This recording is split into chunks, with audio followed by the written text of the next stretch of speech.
In 1919, he hit 29 home runs and was sold to the New York Yankees. A three-run home run for Buffington. The Yankees now lead it by a score of 3-2. Bill Lee is now going over to a couple of the Yankees, and there they go again. Ball hits it to deep left. That might send the Yankees to the World Series. Varitek and A-Rod going at it. Roberts is going. Posada's throw. Roberts safe. And what can I say? Just tip my hat and call the Yankees my daddies. Welcome to another episode of Fanbase, a deep dive into the greatest rivalry in sports. Of course, that's the Yankees and the Red Sox. He's John Senecal. I'm Brian Shackman, and it is a season that remains relatively stunning for the teams that we focus on. And all across baseball, it's stunning. I mean, you have KC in first, in the Central, Seattle, and Oakland now in second in the West. Oakland's going to make a run at their 20 wins in a row. I mean, it's incredible. No one's even talking about that. I know. It's crazy. And when I talk about the turnaround with the Red Sox, I'm going to bring up Oakland as well. You have Cincinnati winning the NL Central. I mean, the only thing that's really to chalk is the Dodgers, right? I mean, they have the great series against the Padres. It was really fun. Awesome series. We have to get Bobby Dickerson back on, and that catch by Mookie was like by another half an inch, and that ball will touch the ground. Yeah, I mean, in that situation, there's no other thing you could do. I mean, that ball drops 2-run score, you go for it, they miss it, 2-run score. That's good players, great players make that play. He's got cojones, and he has that team wrapped around his finger. They love him, and that's what I want. I think that Cora has a similar impact on the Red Sox. So I want to get to, but I think we have to start with the Yankees because. Where to start? Well, you know, it's funny because I did a deep dive into them, and sitting there, you know, at the bottom of the standings, it's not so much how many games they're behind, it's how many teams they're behind. You know what I mean? They have to jump over 4 teams to get to the top of the AL East, obviously, but they have to jump over every team to get in the wild card now. I mean, they're the worst team in the AL. It's crazy. Batting under 210. Yeah, 208, 296 on base percentage as of Wednesday. 296 on base percentage, 344 slugging percentage. Both last in the AL, and the on base percentage is 10th in the AL. Okay, so that's not good. So let's go over this really quick because I noticed that they don't have a high number of runs allowed. The pitching's been okay. I mean, it's not been amazing, but the thing is that they haven't allowed a lot of runs.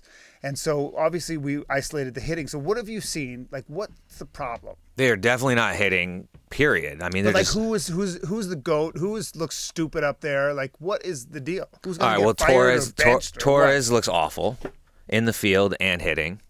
182, no home runs, 1 RBI. Sanchez, awful. I mean, they just shook up the lineup again, finally. But those guys shouldn't have been playing as of 5 days ago or 6 days ago. They're just awful. Hicks, awful. 161 home run, 5 RBIs. Stanton, awful. 170, 3 home runs, 12 RBIs, 20 strikeouts already on the season. Yeah. See, the problem is like they're not getting guys on base, and when they do get someone on base, they still stink. So there's absolutely nothing happening. They scored in the last game on a bases-loaded walk and a wild pitch. Right.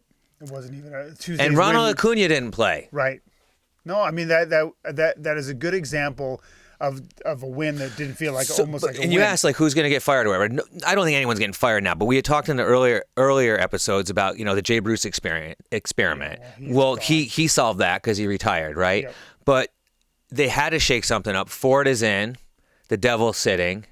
But let me put it to you this way: if the Red Sox started 0-3, and I think something like less than 20% of teams that started 0-3 made the playoffs. And they rattled off 7 in a row to get out of it, but they only needed to win 3 in a row to get to 500. Every game that they're 5-6 below 500, as you go into the season, it's going to get more and more difficult. Like, in my opinion, they need to get on. Anything can happen, but I think they need to get back to even before, like, I'd say mid-May. I was going to say Mother's Day. Yeah, I mean, they have to. There's no, like, night after night in the manager's press conference, they ask Boone, and it's just like he has no answers. It's like he just sits there. Maybe he's the problem. Like, this is what I want to bring up. Like, do you think he's the problem? Why 9 out of 12 players that should be hitting aren't hitting? Maybe. Maybe. It just seems crazy that would be like all of a sudden Maybe in the too third complacent. year. Maybe they're too complacent. Maybe they're not.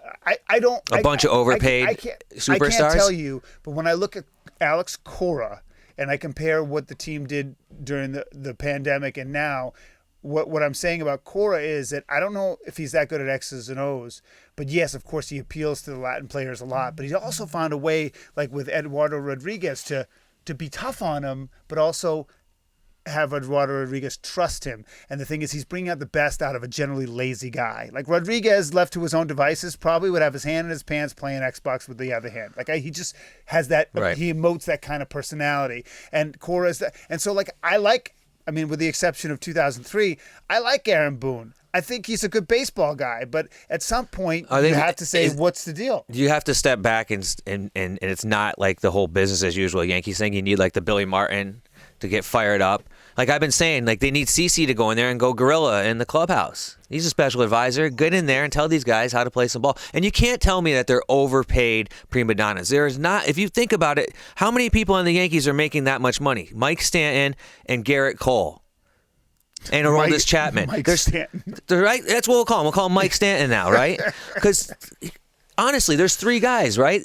They're not the Dodgers. No. Gleyber Torres, not making money. Sanchez shouldn't be making money. He's making $5 million, but that's not a so big they amount got of money. a bunch of ARB eligible guys. My point is like, how are they really? Are they treating Aaron Judge like he's the Queen of England, or is he like? I mean, it just he doesn't seem to be pushing the right buttons. And so to me, and I know Brian Cashman has come out in support, but the bottom line is that at some point, if this season does go off the rails, and I don't think it will, I think they'll get hot, and I think that they will there's challenge. definitely it's early in the season. They're gonna get back to where they should be. They're gonna be playing good baseball, but like you said, is that going to be enough? Like it's early, yes, but you're 5 games out, right? If you're 5 games out, that's a lot of ground to make up against it in this division. Sure, that means nobody is rolling over in this division. There has to be 5 nights where the first place team loses and you win to get back, and that's not going to happen. And even 5 nights in a row, that's going to happen over 15 or 20 nights, right? So exactly. It's going to have to be,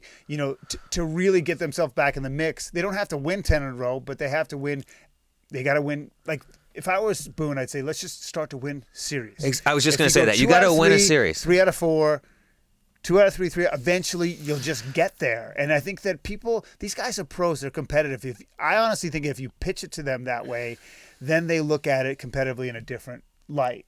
And I think that works. I think winning series in baseball, believe it or not, can be a really effective way to look at the season.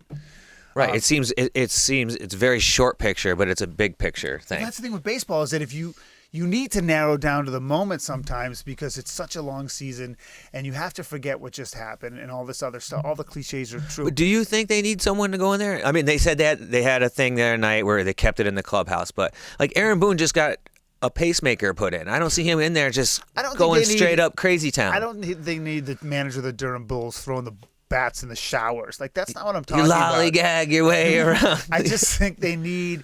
Do they need a Lou Brown? Was it Lou Brown when they stripped off the bitch owner? Yeah, that's right. Was his name Lou Brown? Major League. I always think of Lou Brown as that old school reporter. Downtown for Lou Brown. NBC, yeah, but I think his name was Lou Brown. He used to sell tires. It might have been. But the bottom line is that I don't know what it is, but I think there's some karma there that's not working, and they got to fix it now. Whether it's CeCe's not there or Aaron Boone doesn't want to get a heart attack, I can't tell you that, but I know that there's something missing. And there's definitely something I want to missing. make the transition into the Red Sox because there's something there. Totally. He's John Senecal. I'm Brian Shack, but this is Fan Base, a deep dive into the greatest rivalry in sports. Like I see this. I look at this stuff every day, especially through my job because I do sportscasts 4 times a day. Like, what are you seeing when you look at the Red Sox? I see some mojo.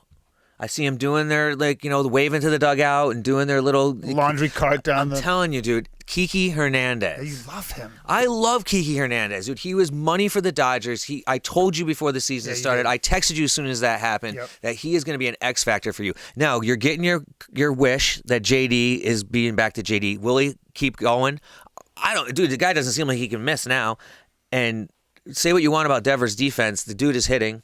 Well, if you have Devers and Bogarts hitting, then JD's got to get some pitches. You got 3 or 4 guys hitting. that are hitting, and Verdugo's no slouch either. No.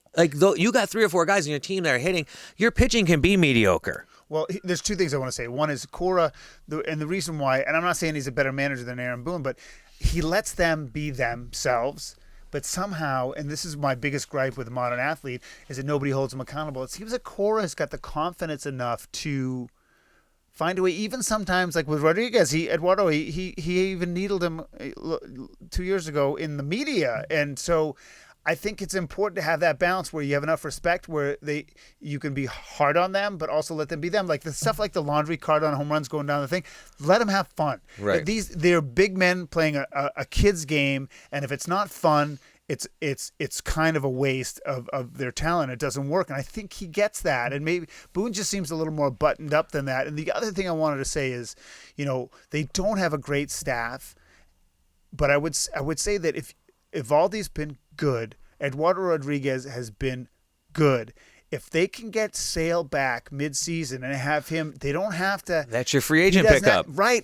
That's the best trade deadline arm you can get if he's good. And if you have those three guys, and I think that Rodriguez and Evaldi are legitimate 2-3 starters on any team. Right. They're not number ones. Like I said, they're good. They're good enough. If your team is hitting and they're gelling, that's what you need. You get Sale back. It's like what the Yankees need if they get Severino back, but are they going to be 5 or 6 games out at that point still, right, which won't be enough? With Martin Perez as a 4 starter. I mean, so to me, like the whole season, sure, it still hinges, I think, on a guy like JD keeping it up. But I think if Sale can get back and they are anywhere within 3 or 4 games of where they are now, they're going to make the playoffs if Sale can pitch. And they're not going to all of a sudden just not play good. I mean, I just don't see that happening. I can't tell you. I mean, the way I look at what I mean by not playing good, I mean like how the Yankees the Yankees are playing now. Right. I just don't see that happening, especially if you start this way and you get out of the gates this way. It's just,